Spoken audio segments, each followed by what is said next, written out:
Bismillah ar-Rahman ar-Rahim. Assalamu alaikum wa rahmatullahi wa barakatuh. It's Brother Muhammad with you from Sirat Institute.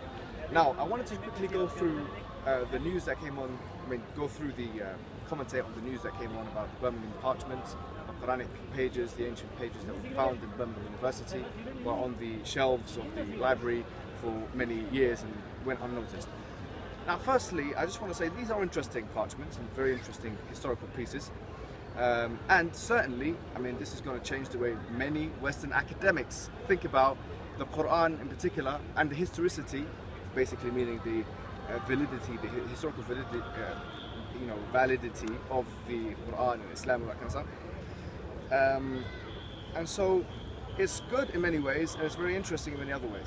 However, I'll be frank with you and honest, I don't think that this will alter or change the way a Muslim should think about the Quran. Because the Quran, we believe, is a preserved document, or it's a preserved speech. And frankly, the Quran has been preserved, we believe, since the time of the Prophet till now, word for word, letter for letter, haraka or vowel sign for vowel sign. So, yes, this is a very interesting thing, but the reality is, it's not that these parchments or these historical pieces are going to, we're cross-referencing the Quran with these pieces. It's actually that we're cross-referencing these pieces with the Quran. So that should be the mentality of the Muslim. It shouldn't be that, okay, we've got these pieces now, we can see if what we've got is correct. No, it's that we've got the Quran, and we'll see if these pieces are correct using what we have of the Quran. Now, they're saying already that it's something which is very similar, or they say it's the same, virtually unchanged in the BBC's words. And I'll say this, that actually the reason why that would be the case, and the reason why that is the case, is because the Quran is a speech which from the very beginning, right, was first of all codified and orally basically memorized. So people would memorize the Quran. It was an oral tradition, and it was also something which was written down. So you had two different ways of preserving the Quran. Both of them came together hand in hand. And the Prophet ﷺ, when he would communicate the Quran, speak the Quran, recite the Quran, people around him would write it and memorize it.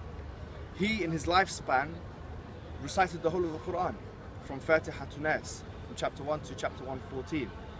Right? And so at the time of Abu Bakr, the standardized version of the Quran was with us. Abu Bakr is the first Khalifa of Islam, and he reigned for about 2.5 years.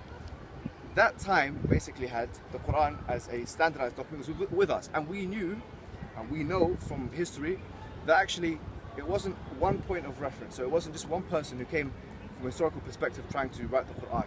It was multiple points of transmission, and this is called at-tawatur in Arabic, which means basically you have different people narrating and writing and memorizing the Quran, thereby enhancing, the strength of its validity. It's making it more valid as a document, as a historical document, because when it comes from more than one person, it's all the same. Therefore, we have more reason to believe that it's actually the way it was heard. Now, at the time of Uthman ibn Affan, radiallahu anhu, who was of course related to the Prophet through the marriage of he married the Prophet's daughters, Uthman ibn Affan basically standardized again multiple copies of the Quran, and he sent them to different centers of Islamic power. But what was really interesting, and this is a golden rule in our tradition, was that he didn't just send the Quran to say Basra in Iraq. He didn't just say a Mus'haf to say this place or that place. He sent with the Quran a qari or a muqri, someone who was proficient in reading it, had memorized it, and had a chain back to the Prophet. Can you see this? So thereby enhancing the chances that there would be no way that this Quran could be lost in transmissions. Because it would be two ways. It would be an oral transmission and a written text. So as this happened, we have the Quran now, in different centers of Islamic power, a document which has been validated by the Sahaba, right? The Sahaba meaning the companions of the Prophet. And this document has stood the test of time.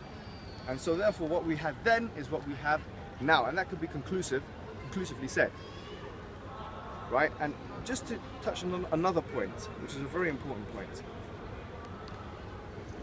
if you compare, in terms of just looking at the historical, the academic historical method that is actually used, the historical approach that is used to preserve the Quran, I would make this contention. And honestly, you can send this video to non-Muslim colleagues, Western academics. I honestly want this particular contention to be heard by all, so that there can be a strong response. I'm completely confident in what I have.